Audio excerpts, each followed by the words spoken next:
Let's move on to another circuit. In this circuit, we have three light bulbs connected in the way that you can see there.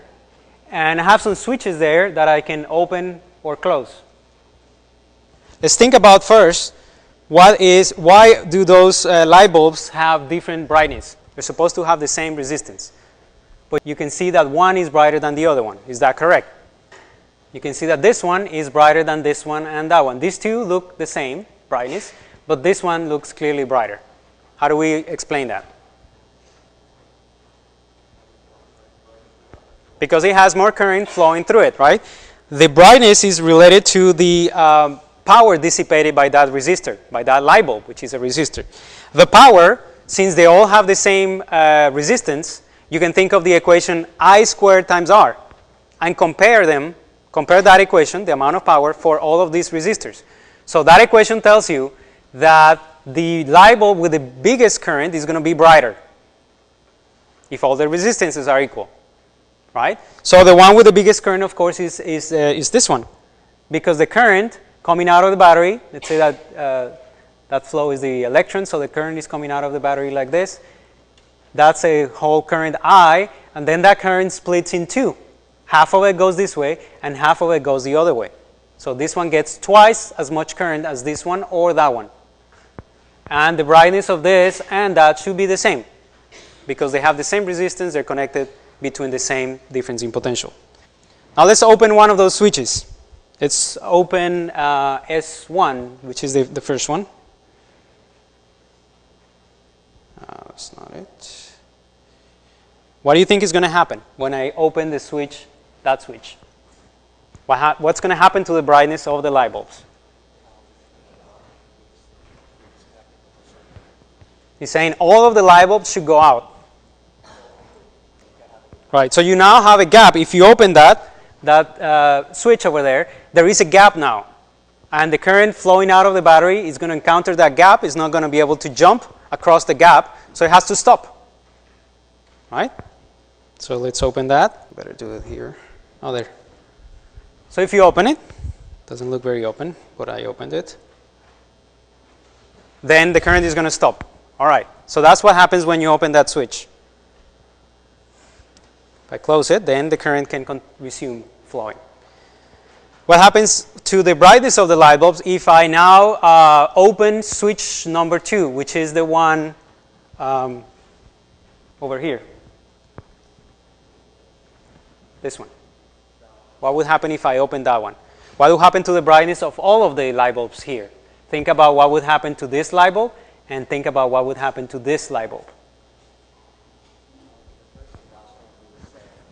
So if you open that switch, then the first light bulb, this one, and this one will be in series, right? If you open this switch, then the current will have to go through this one, and then it will have to go through that one, right? So they will be in series. So you would expect that the brightness of this and that would become the same, right? Important question is, would this one be less bright or more bright when I do that? And would this one be more or less bright? The second light bulb to be slightly less bright than it is right now? All right. And the first one, the first light bulb, what's going to happen to that one?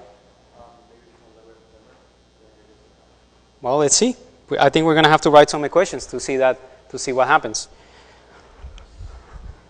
Well, let's open it, first of all, and then do some equations to see why that is. So let's look at it. So we're wondering in the brightness of the light bulbs, how they change. So keep an eye on them.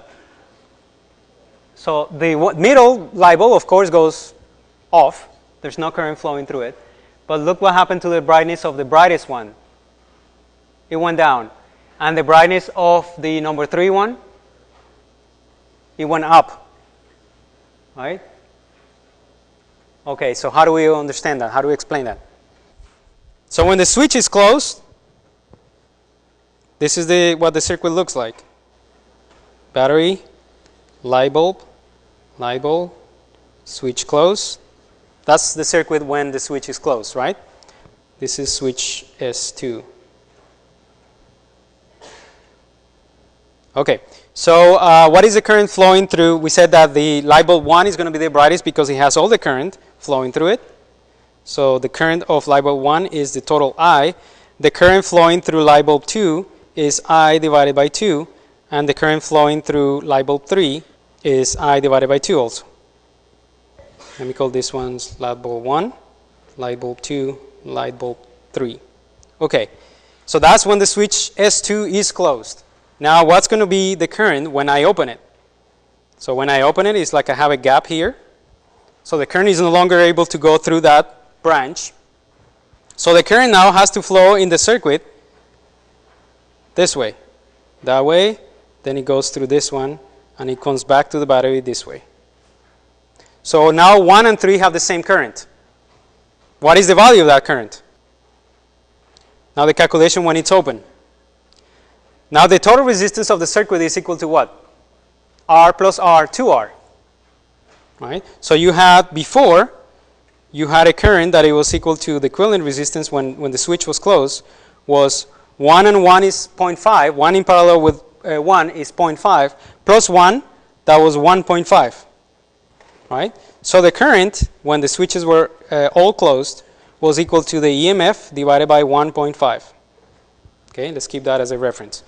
When I open S2, now the resistance of the circuit goes to what value? 2R. It was 1.5 before, now it's 2R. Right? So that means that the current in the circuit now, the net current is going to be the EMF divided by 2 instead of divided by 1.5.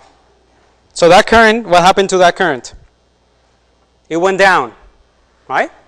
So that is the current that was flowing through the light bulb number 1. So light bulb number 1 is going to feel that decrease in current and get dimmer.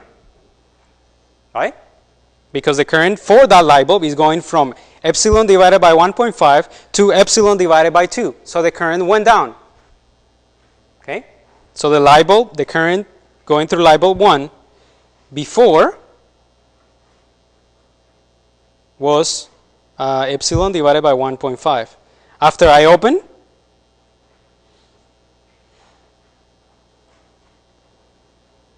it's going to be equal to epsilon divided by 2. Right? So it went down. So the brightness of light bulb 1 went down. So now that we understand now. Okay? But what happens to the brightness of light bulb number 2?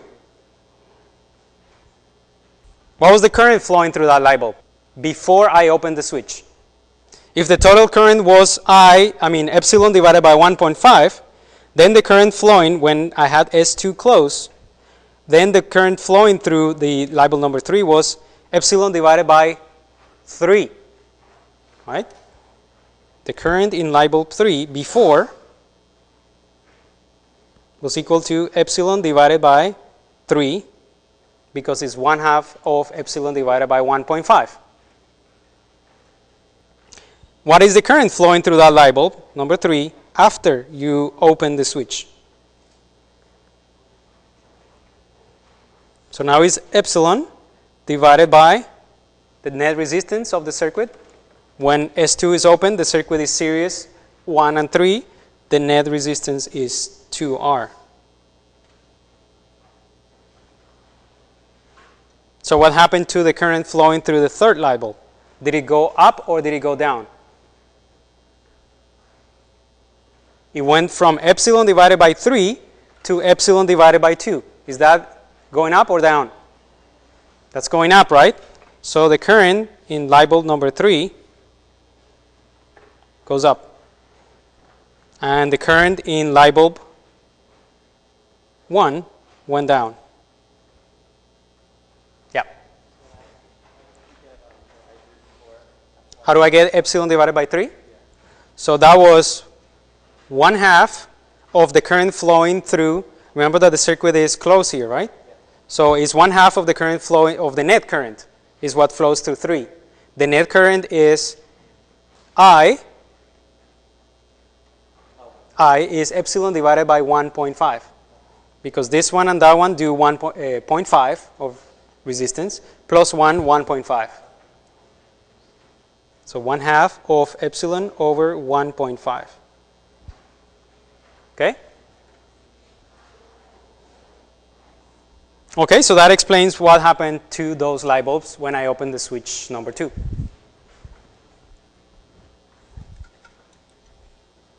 You should be able to answer these questions about circuits, what happens when you open switch, close switch, and so on. You should be able to do that, right? That's one of the main skills that you need to have for this chapter. To analyze the circuit and know what happens to all the currents, all the voltages when you change this, when you change that.